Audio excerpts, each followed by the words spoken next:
Bradesco. Entre nós, você vem primeiro. Boa noite. Boa noite. A Corregedoria da Polícia Militar vai indiciar 15 agentes que estariam envolvidos na morte do empresário Vinícius Gritzbach em novembro do ano passado. Os PMs devem permanecer presos até o fim das investigações. De acordo com o relatório final da Corregedoria da Polícia Militar, os investigados conviviam com criminosos e tinham patrimônio incompatível com a renda. Um suspeito foi indiciado por falsidade ideológica e prevaricação, quando o crime é cometido por um funcionário público. 11 por integrar organização criminosa e 3 indiciados por organização para a prática de violência. Estes últimos são suspeitos de participar diretamente da execução de Vinícius Gritzbach. Segundo o relatório, o soldado Juan Rodrigues e o cabo Denis Martins, que são apontados como os atiradores, estiveram na cidade de Guarulhos no dia do crime, ao contrário do que disseram em depoimento. Os dados também mostram que Denis e o tenente Fernando Genauro, suspeito de ser o motorista do carro usado na fuga, se encontraram poucas horas antes da execução. Os detalhes da investigação foram publicados pela jornalista Thaís Furlan no R7.com. A Corregedoria pediu a conversão da prisão temporária dos 3 PMs em preventiva. A investigação começou após denúncia de que policiais militares estariam fazendo escolta para Gritzbach e ainda vazando informações sigilosas para o crime organizado. O relatório será entregue ao Ministério Público, que vai decidir se encaminha a denúncia à Justiça ou arquiva o caso. Os policiais estão presos desde o começo do ano. Parte deles fazia a escolta de Vinícius Gritzbach no dia do assassinato. A defesa do tenente Genauro, do cabo Denis e do soldado Juan reafirma que os 3 são inocentes e nunca tiveram relacionamento com Gritzbach. Chuva provoca deslizamentos e mortes no Recife. Raio atinge 2 mulheres em praia do litoral paulista. Especialistas alertam para os riscos de remédios manipulados para emagrecer. Presidente Lula diz que o povo pode ajudar no controle da inflação. Israel prepara plano para que palestinos deixem a faixa de Gaza voluntariamente. E no futebol, a repercussão da reestreia de Neymar pelo Santos no Brasil e no mundo.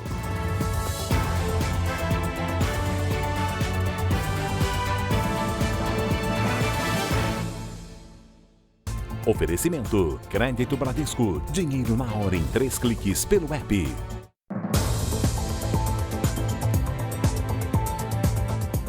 A polícia fez 2 operações contra o roubo de cargas e carros em comunidades do Rio de Janeiro e na Baixada Fluminense.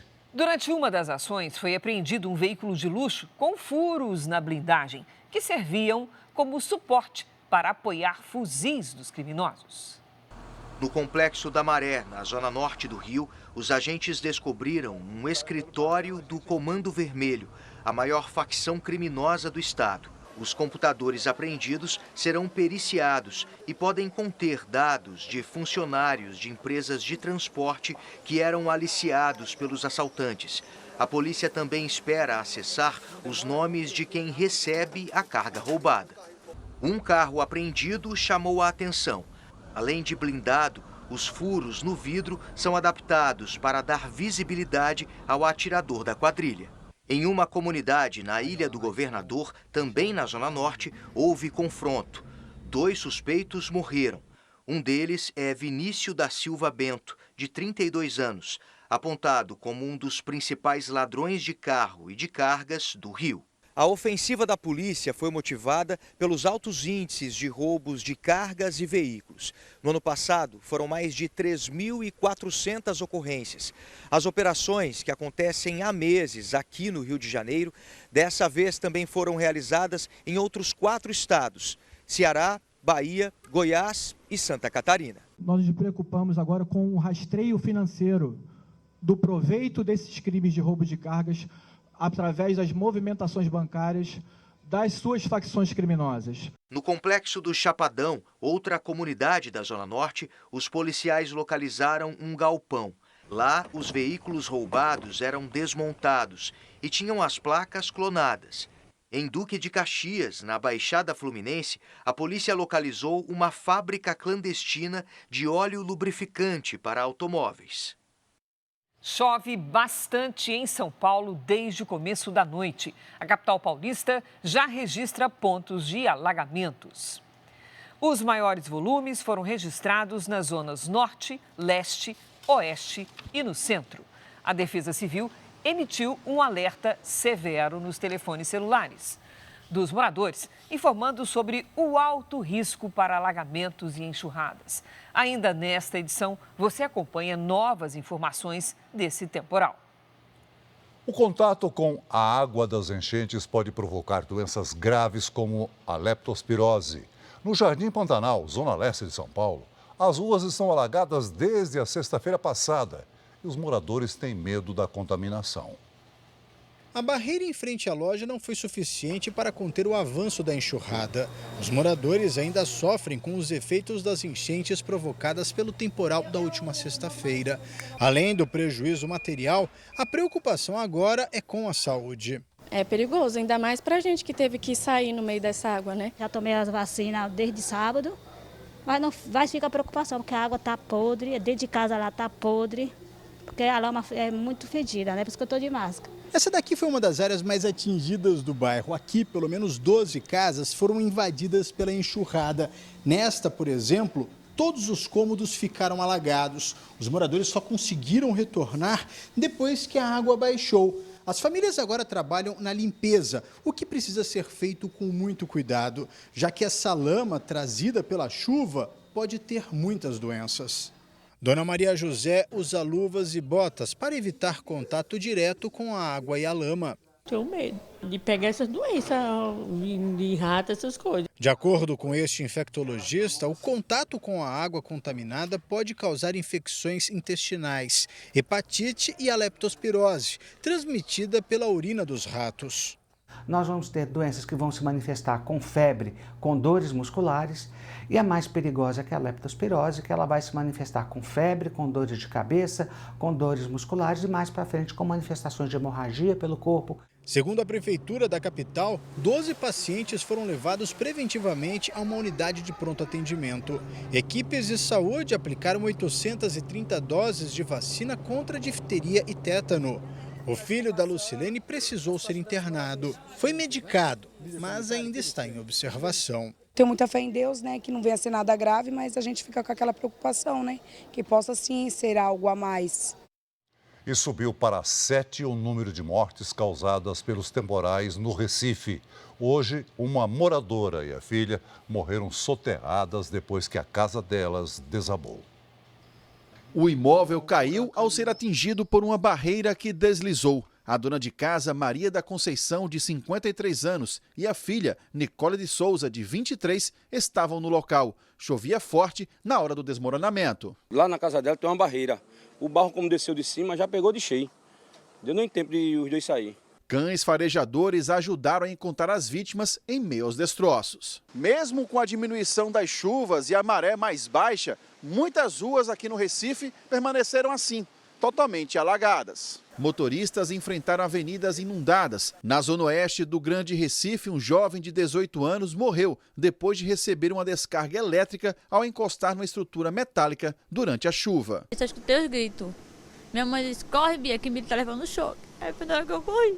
Em João Pessoa também choveu forte. Uma barreira desabou na madrugada, mas ninguém ficou ferido. Trens deixaram de circular por causa do deslizamento de terra. Em Natal, a praia de Ponta Negra amanheceu alagada. Ruas e avenidas foram tomadas pela água. Na maior emergência da cidade, corredores alagados e muitos vazamentos. Natal entrou no alerta vermelho do Instituto Nacional de Meteorologia para chuvas intensas. Uma cratera se abriu na estrada que liga a cidade de Monte Alegre à comunidade de Santa Luzia.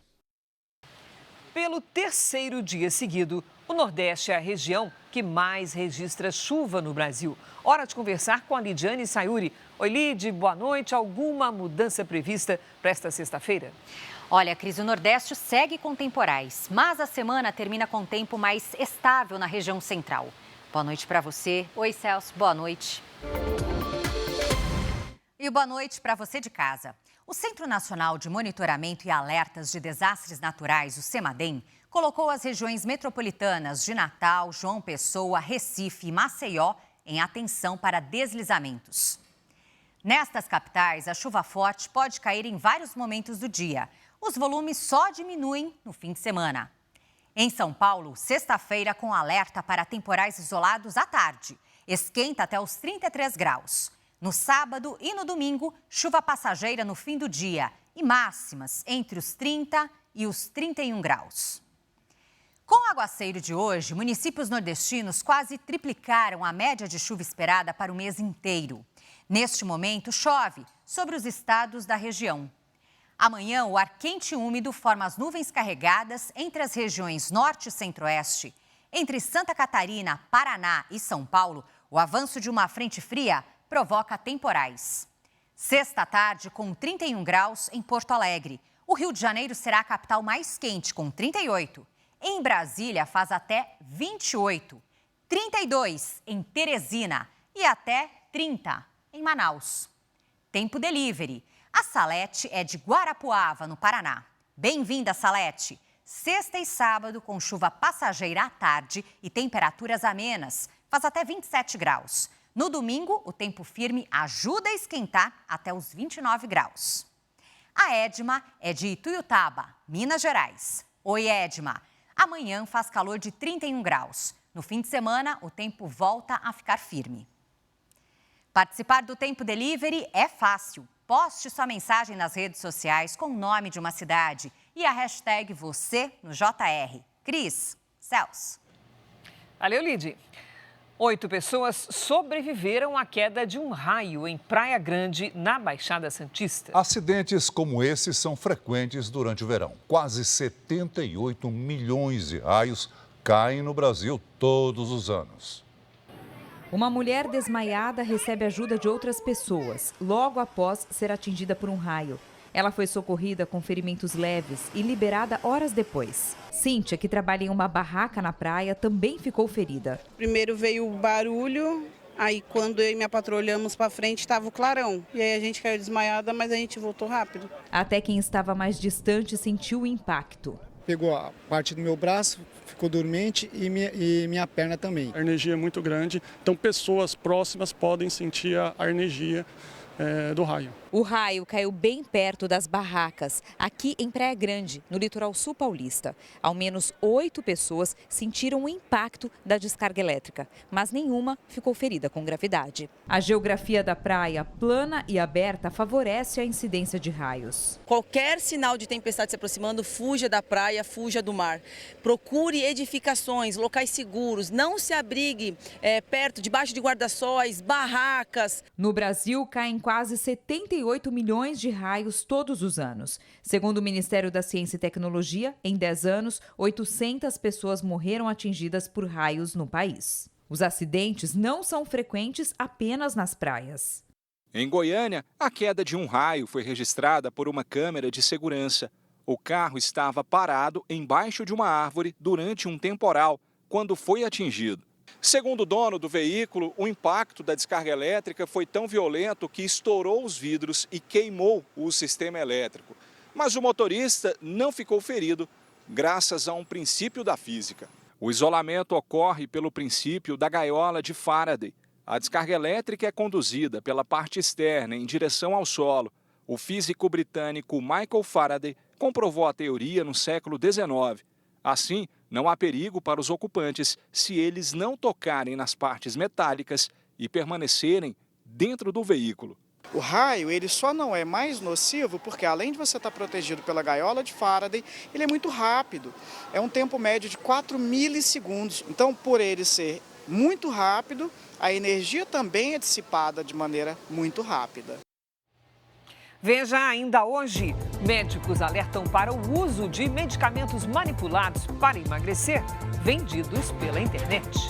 E também, o presidente Lula cumpre a primeira viagem oficial após cirurgia na cabeça. presidente Lula diz que o povo pode ajudar no controle da inflação dos alimentos e defende regulamentação das plataformas digitais. Imprensa internacional elogia a reestreia de Neymar pelo Santos.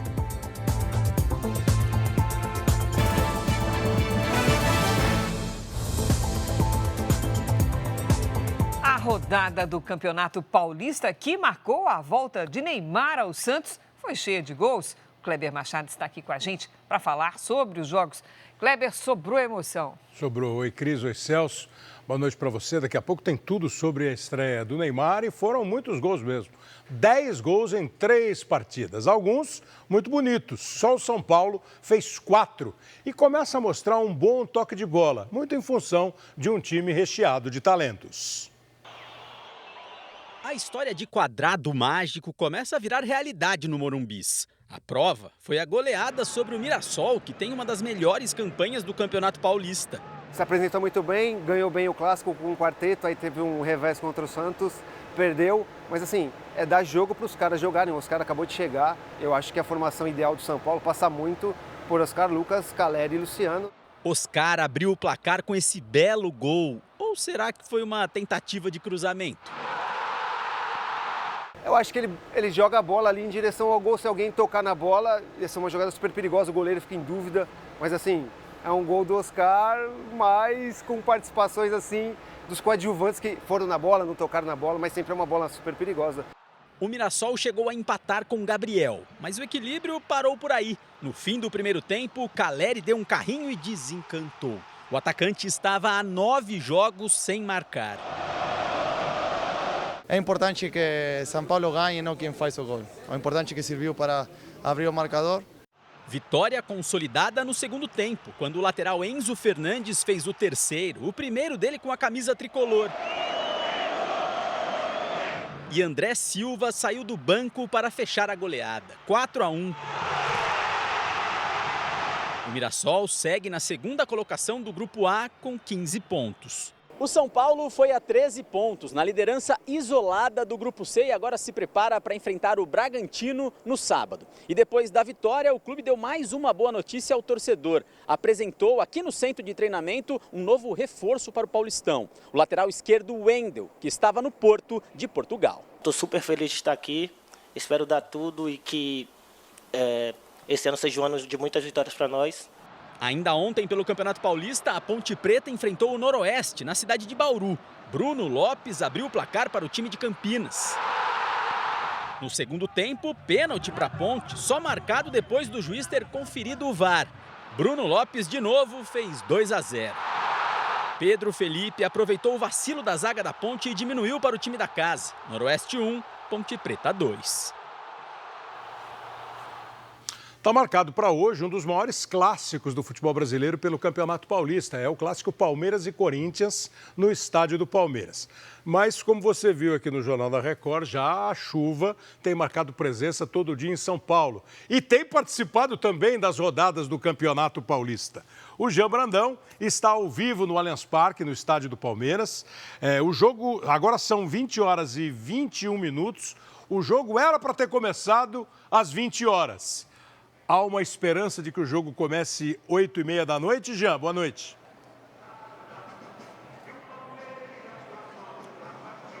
Boa noite, Kleber. Esta é a nova previsão. Olha, choveu bastante por aqui na região do entorno do Allianz Parque. Começou a chover, Kleber, por volta de 7h15, 7h20 da noite. Antes o campo estava bastante encharcado. Agora funcionários entraram em campo e depois do granizo e do vento forte que caiu aqui no Allianz Parque, o gramado está em condição um pouco melhor. Esses funcionários conseguiram trabalhar na drenagem e fazer o escoamento da água. E o jogo, portanto, então tem essa nova previsão para começar às 8h30 da noite. Agora, a própria chegada dos torcedores aqui no Allianz Parque foi bastante prejudicada. Isso porque várias ruas aqui da zona oeste da capital paulista também alagaram. Kleber. Valeu, Jean, obrigado. Realmente foi uma chuva, assim, absurda. Agora, quem está se despedindo do futebol é o lateral esquerdo Marcelo. Ele anunciou que vai se aposentar aos 36 anos. A revelação foi feita num vídeo narrado em espanhol e publicado nas redes sociais. Minha história como jogador termina. Minha história como jogador termina aqui. mas ainda tenho muito a dar ao futebol, afirmou Marcelo. Graças por tanto. Marcelo lembra os 31 títulos que conquistou como jogador do Fluminense, do Real Madrid e da Seleção Brasileira. Entre esses títulos, a Liga dos Campeões da Europa e a Libertadores da América. Outro ídolo do Real Madrid que jogou com Marcelo, Cristiano Ronaldo, escreveu: "Que carreira incrível!" O Real chamou Marcelo de lenda. E o Fluminense, primeira e última equipe do lateral, agradeceu a trajetória de Marcelo no clube. Veja a seguir toda a repercussão da reestreia de Neymar pelo Santos. E também, Israel elogia a proposta de Donald Trump para a faixa de Gaza. Ministro das Relações Exteriores de Israel afirma que Estados Unidos são bons candidatos para reconstruir Gaza depois da guerra.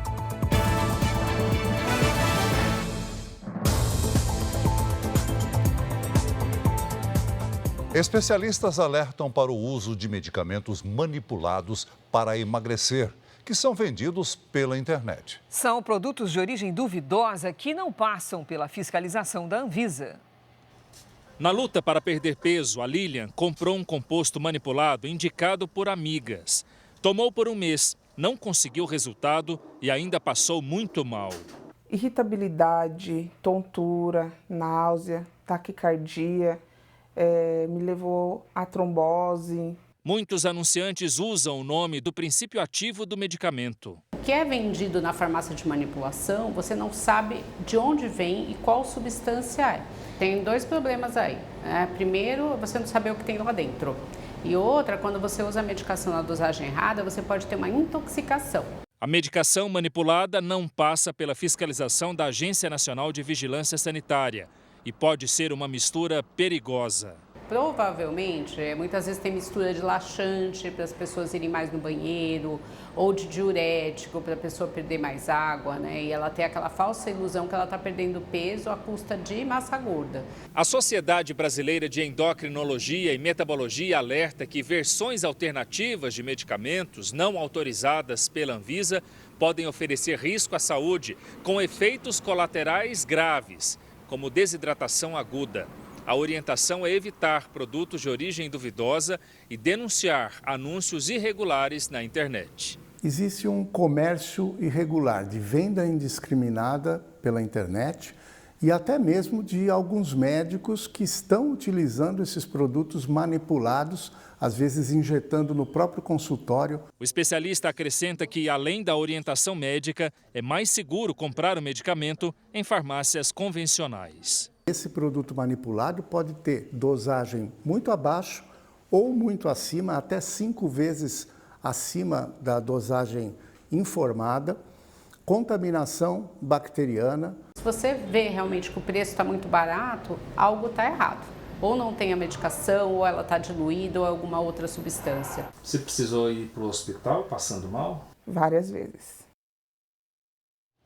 A polícia fez hoje uma vistoria na estrutura da igreja que desabou em Salvador. Uma turista morreu e 5 pessoas ficaram feridas no acidente.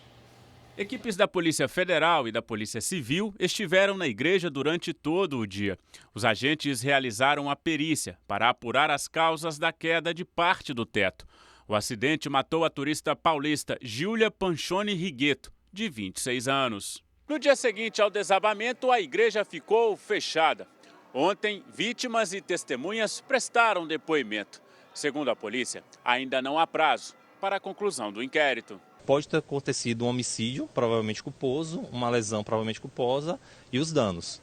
Mas não há nenhuma conclusão ainda nesse sentido, é muito preliminar ainda a se estabelecer determinadas conclusões. Os responsáveis pela igreja enviaram na segunda-feira uma carta ao Instituto do Patrimônio Histórico e Artístico Nacional, o IPHAN, para avisar que havia rachaduras no teto. O IPHAN afirmou que, como não havia sinalização de urgência na carta, decidiu marcar a vistoria para esta quinta-feira. O IPHAN já dá início a uma contratação emergencial que inclui a estabilização do imóvel para que não haja mais desabamento, a gente possa fazer o escoramento e o recolhimento daquilo que caiu, para depois a gente então avançar ainda mais na requalificação do espaço, no seu restauro e poder abrir essa igreja de novo para toda a população. Hoje, a ministra da Cultura, Margarete Menezes, fez uma visita ao local e reforçou que vai acompanhar de perto as obras de revitalização.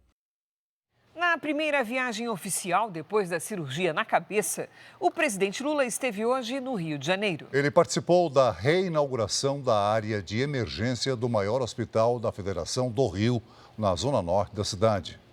A segurança foi reforçada por causa de uma operação da polícia contra o roubo de cargas e veículos no Complexo da Maré, vizinho ao hospital. Não houve registro de tiroteio. O presidente Lula chegou no fim da manhã e participou da cerimônia de inauguração ao lado da ministra da Saúde, Nízia Trindade, e do prefeito Eduardo Paes. Depois, visitou a ala de emergência, que foi reaberta dentro de um plano de reestruturação dos hospitais federais no Rio.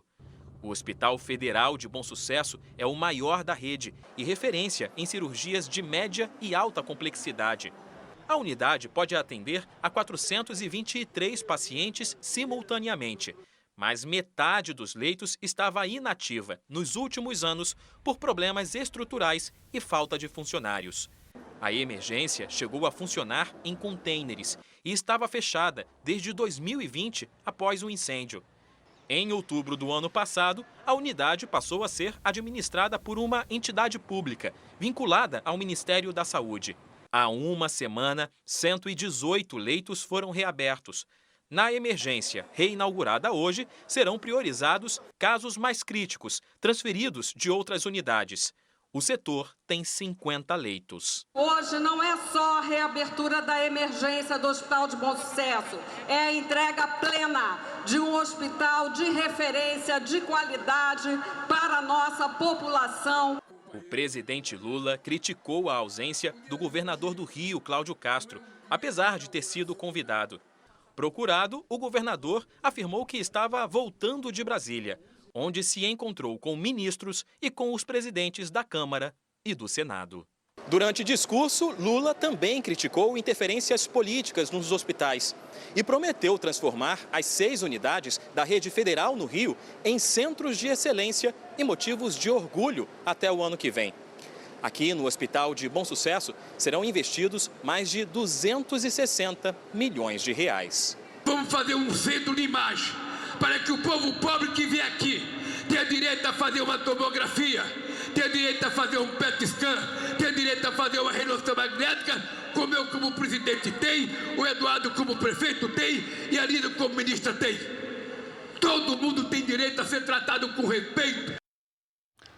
Antes do compromisso no Rio de Janeiro, ainda em Brasília, o presidente Lula deu uma entrevista para emissoras de rádio. Luiz Fara Monteiro tem os detalhes. Boa noite, Fara.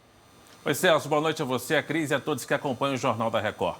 Hoje foi a vez de falar com emissoras da Bahia. O presidente Lula disse que o povo pode ajudar no controle da inflação e destacou a necessidade de regulamentação das plataformas digitais.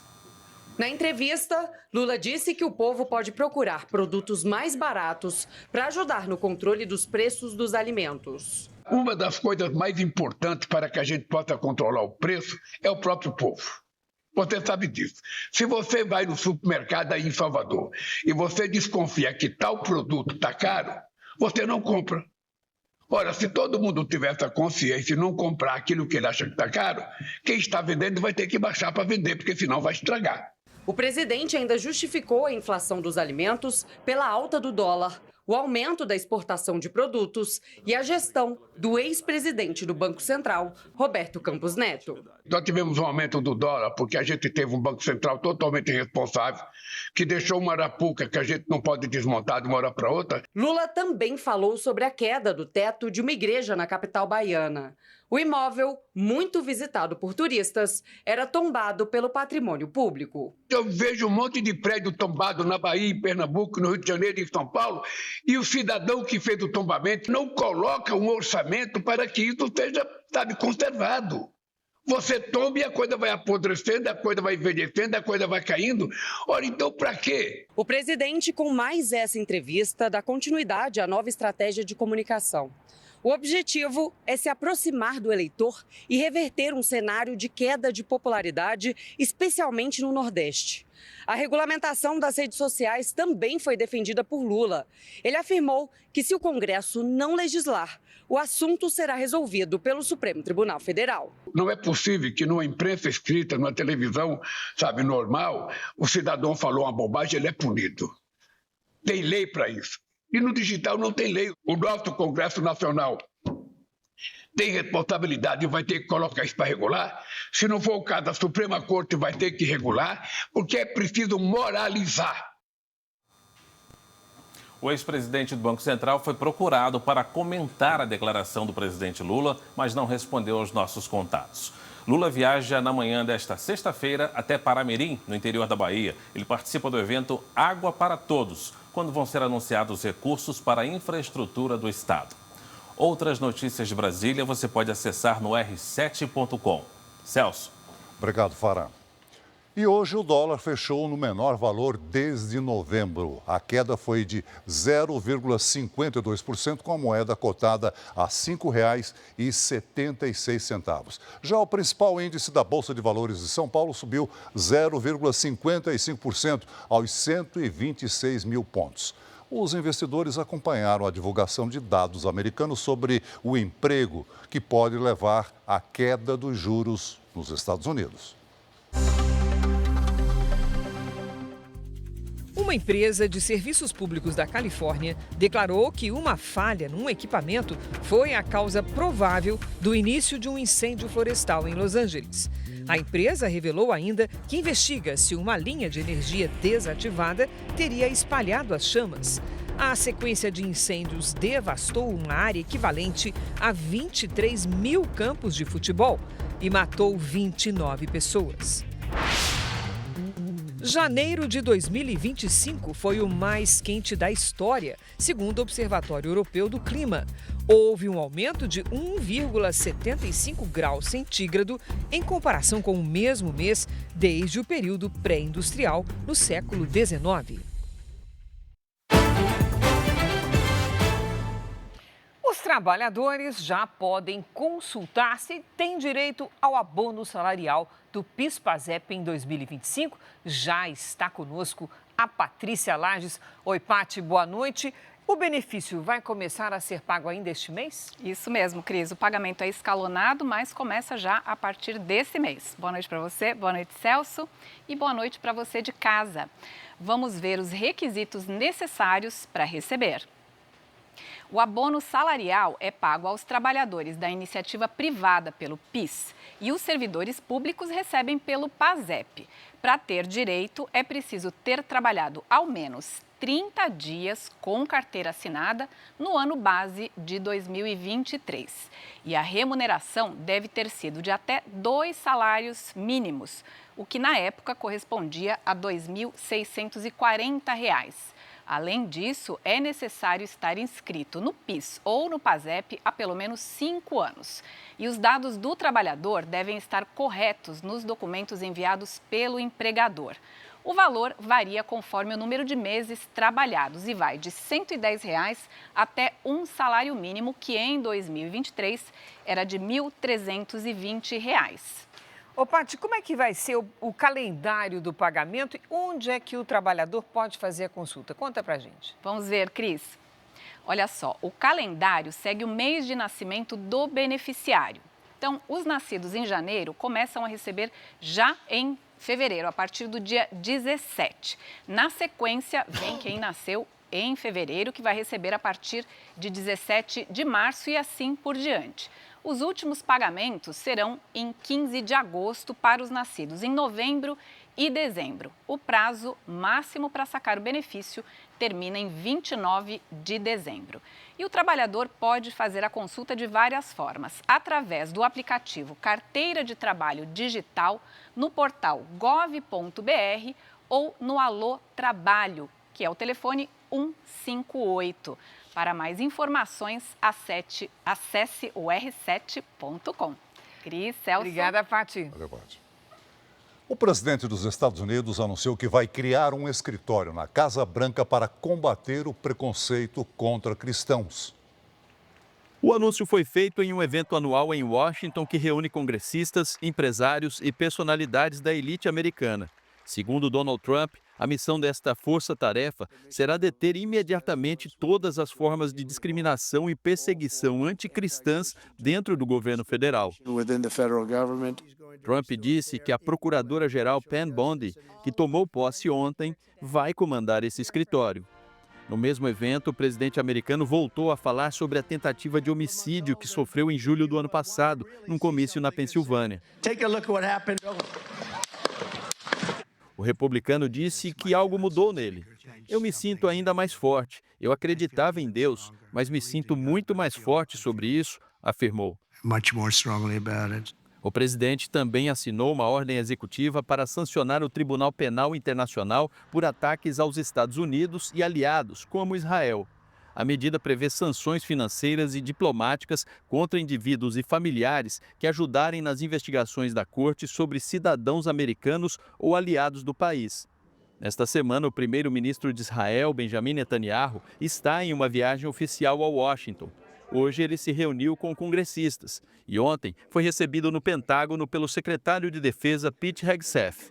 Na última terça-feira, quando esteve com Trump, Netanyahu presenteou o presidente americano com uma réplica de um pager dourado. É uma referência à operação que usou esse tipo de aparelho em ataques contra terroristas do Hezbollah no Líbano. Na base da peça, há um texto que diz: "Para o presidente Trump, nosso melhor amigo e maior aliado." Hoje, o presidente americano afirmou numa rede social que a faixa de Gaza seria entregue aos Estados Unidos por Israel ao final dos combates e que a estabilidade reinaria na região. Já o Panamá cancelou o acordo comercial com a China, conhecido como Nova Rota da Seda. O anúncio vem dias depois da reunião do presidente panamenho com o secretário de Estado americano. E após Trump dizer que havia influência chinesa sobre o Canal do Panamá, o que o governo do país nega. O governo de Israel prepara um plano para os palestinos deixarem a faixa de Gaza voluntariamente. E o primeiro-ministro israelense Benjamin Netanyahu voltou a elogiar a proposta de Donald Trump. Em entrevista à emissora americana Fox News, o primeiro-ministro Benjamin Netanyahu afirmou que o resgate de todos os reféns é o principal objetivo de Israel. Ele também disse que a proposta do presidente Trump para a faixa de Gaza foi a primeira boa ideia que ouviu e a iniciativa pode criar um futuro melhor para todos. O ministro da Defesa israelense pediu ao exército um plano para que palestinos deixem a faixa de Gaza em direção a países que estejam dispostos a recebê-los. Israel Katz disse que a saída seria voluntária e não deu prazo para isso acontecer. Em pronunciamento ao lado do vice-primeiro-ministro e chanceler italiano, o ministro das Relações Exteriores de Israel voltou a defender o plano de Donald Trump para que os Estados Unidos controlem a faixa de Gaza. De acordo com Gideon Sa'ar, os americanos são bons candidatos para reconstruir o território palestino. Gideon Sa'ar disse ainda que os cidadãos de Gaza devem ter a opção de deixar o território se quiserem. O vice-primeiro-ministro da Itália, que visita Israel, afirmou que nada pode ser feito sem a aprovação dos palestinos. O grupo terrorista Hamas pediu que todas as facções palestinas se unam contra o plano do presidente americano e reafirmou que os palestinos não vão sair da região. No fim de semana, está programada uma nova liberação de reféns israelenses. Voltamos a falar do temporal que atingiu São Paulo no início da noite. O helicóptero da Record sobrevoa a zona oeste da capital. Essas imagens são da Avenida Marquês de São Vicente, onde há um ponto de alagamento. Os motoristas têm dificuldade para atravessar a região inundada. Em toda a cidade há pelo menos 18 pontos de alagamento. A Defesa Civil emitiu um alerta severo nos celulares dos moradores, informando sobre o alto risco para alagamentos e enxurradas. E pediu para a população se manter em locais seguros. A internet se tornou indispensável no dia a dia das pessoas, mas quase 6 milhões de lares ainda não têm acesso à rede no Brasil. Muitas dessas famílias estão em áreas remotas da Amazônia. Um programa do governo federal busca melhorar a infraestrutura na região com a instalação de cabos de fibra ótica dentro dos rios e sem desmatamento. A bacia hidrográfica amazônica é a maior do mundo, com 1.700 rios. É lar de populações ribeirinhas e indígenas.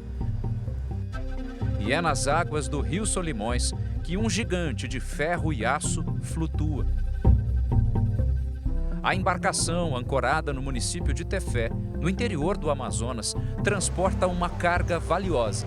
São cabos de fibra ótica que vão levar internet para áreas isoladas. O norte do país é a região que mais concentra municípios sem o serviço. No Brasil, são mais de 1.200 cidades nessa situação. Os cabos de fibra ótica aumentam a capacidade para o tráfego de dados. Geralmente passam por tubulações nas ruas. Mas aqui na Amazônia, a ideia é outra. O cabo é depositado no leito do rio, sem nenhuma interferência. Eu costumo dizer que o cabo de fibra ótica subaquática na região amazônica, ele está trazendo oportunidade. As infovias são um projeto do governo federal para o norte do país. O objetivo é expandir a infraestrutura e facilitar o acesso a políticas públicas. A gente sabe o quanto é difícil um médico especialista chegar lá nessas comunidades para atender as pessoas.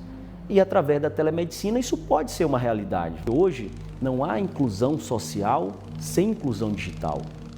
2 linhas já foram concluídas. A 00, que liga Macapá, no Amapá, a Santarém, no Pará. E a 01, que vai até Manaus. Da capital do Amazonas, os cabos avançaram mais de 500 quilômetros e chegaram até Tefé, de onde parte o ramal 02. O ponto de partida está nesta base do Exército. Dentro desse cabo existe uma faixa dedicada à defesa e essa faixa é onde trafegam os nossos dados, onde trafegam as nossas informações. Então, para a gente é de suma importância ter ou saber onde é que está essa conexão. A conexão entre o cabo que já está na base com o que vem da plataforma é feita por mergulhadores. De Tefé a Tabatinga, a linha vai ter quase 1.200 quilômetros de extensão. Uma viagem de 1 mês pelos Solimões. É uma navegação diferente, pois à medida que a plataforma se desloca, os cabos vão sendo lançados no rio. E isso exige muita técnica, a começar pela velocidade da embarcação, que precisa estar em sincronia com esse movimento aqui. Qualquer erro pode prejudicar todo o trabalho. O cabo sempre vai ser lançado, depositado no leito do rio, mais rápido do que a embarcação desloca, para que não seja arrastado. Aos poucos, os cabos são desenrolados. Tudo é monitorado nesta sala. A gente tenta desviar de áreas acima de 20 metros e abaixo de 10 metros, porque se houver algum problema com o cabo, precisar ir mergulhadores, e abaixo de 10 metros, como teve uma seca muito grande também aqui, o cabo acabaria ficando exposto, então isso não é legal no lançamento. O baixo impacto ambiental foi decisivo para o projeto. Se formos comparar a implantação desse cabo através da mata, isso seria necessário remover aproximadamente 36 milhões de árvores, se formos considerar uma árvore por metro quadrado. Ainda há muito trabalho pela frente. Ao todo, serão 8 infovias em rios da Amazônia até o fim do ano. Um investimento de 1 bilhão e 600 milhões de reais.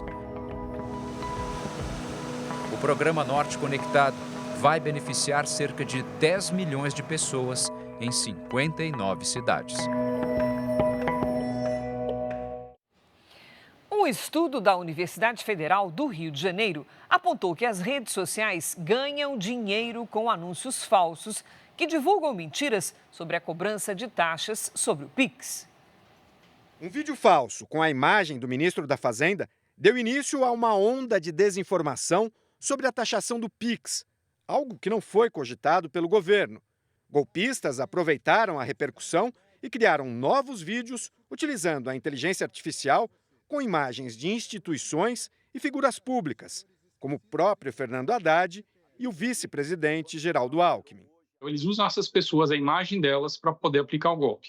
E aí o golpe pode ser de diversas formas. Pode ser para vender um produto, pedir uma doação de dinheiro, geralmente eles vão sempre fazer alguma coisa para trazer dinheiro para o golpe. Mais de 1.700 anúncios falsos sobre a taxação do Pix foram criados num período de 12 dias. É difícil saber quantas vezes esses anúncios foram replicados, mas a cada acesso, a Meta, dona do Facebook, do Instagram e do WhatsApp, obtinha lucro com a divulgação dos vídeos. As informações foram levantadas pelo NetLab, Laboratório de Estudos da Internet da Universidade Federal do Rio de Janeiro. E um detalhe, os vídeos falsos foram impulsionados pelos golpistas, ou seja, eles pagaram para a plataforma divulgá-los mais vezes. A gente não tem como saber, porque a gente não consegue esses dados da plataforma da Meta. A gente não consegue os dados de quanto que pagaram, quem foram quem pagou, né? Quem são essas pessoas por trás, nem quantas pessoas atingiram. Só a plataforma teria esses dados. Ao menos 151 anunciantes foram responsáveis pelos anúncios fraudulentos. O que falta é responsabilizar as plataformas. Então, falta regulamentação. Só a regulamentação, né, que pode ser discutida e aprovada no Congresso Nacional, pode resolver esse problema. A empresa Meta foi procurada, mas ainda não respondeu. No dia da volta de Neymar, o Santos empatou em 1-1 com o Botafogo de Ribeirão Preto. Kleber Machado, como é que foi o retorno do Neymar? Valeu a festa, não valeu?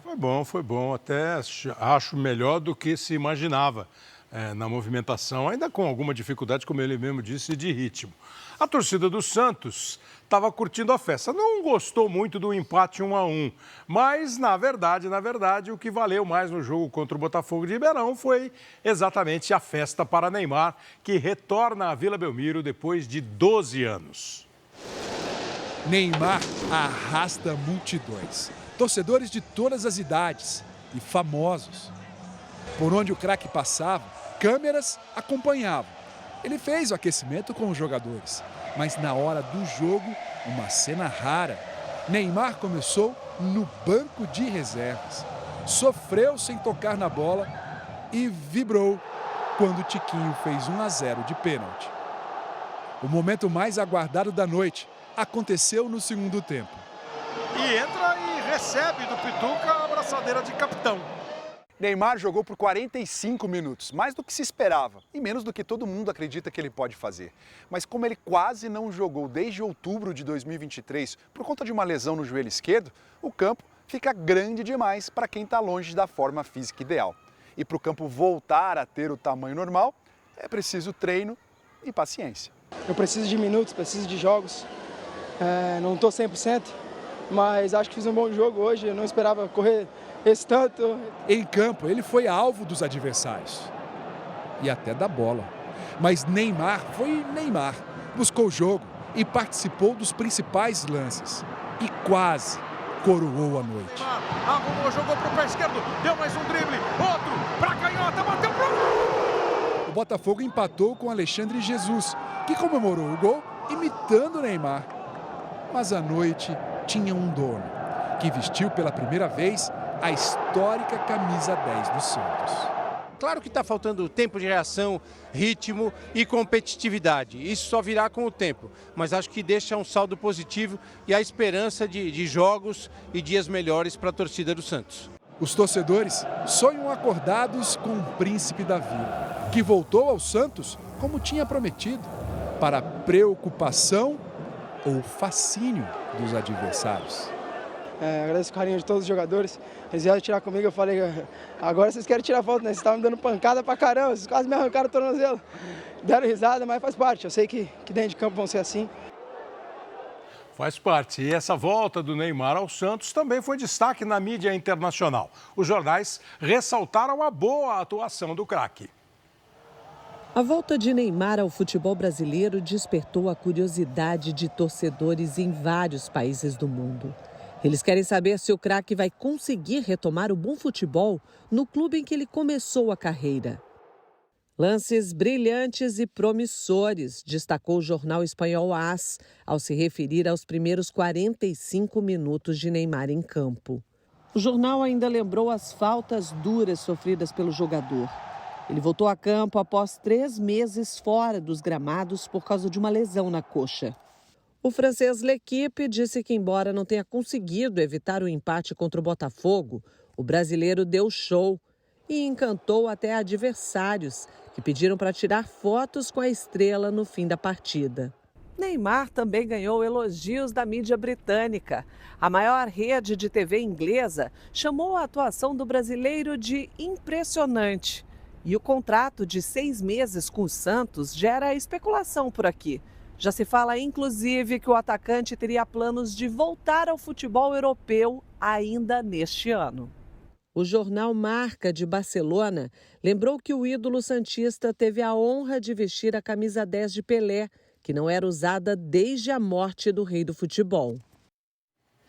Bom, a gente já mostrou ao vivo imagens lá do estádio do Palmeiras. O Jean Brandão falou com a gente aqui no Jornal da Record e o cronograma foi seguido. São 8 horas e 59 minutos e a bola começou a rolar mesmo às 8h30 da noite. E o estado do gramado até que está bom. O Palmeiras está vencendo. Acompanha aí no Jornal da Record o gol do Palmeiras. O Piquerez, hoje titular, ele estava fora há um tempão, fez um lançamento, a bola passou pelo Ramalho, o Kaká não chegou, dá uma olhada. E aí vem o Maurício e bate bem, forte, firme no canto esquerdo do goleiro Hugo, abrindo o placar para o time do Palmeiras. O jogo, então, no estádio do Palmeiras sendo disputado e o Palmeiras vai ganhando por 1-0. O Corinthians faz uma boa campanha e o Palmeiras buscando ser de novo o líder do grupo. Foram os destaques do esporte nesta quinta-feira, Cris e Celso. Valeu, Kleber. Obrigado, Kleber.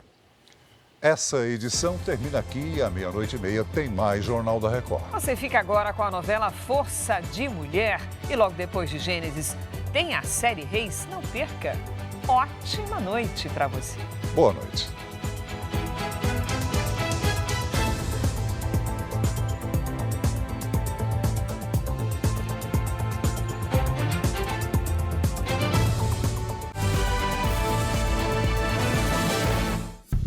Bradesco, entre nós, você vem primeiro.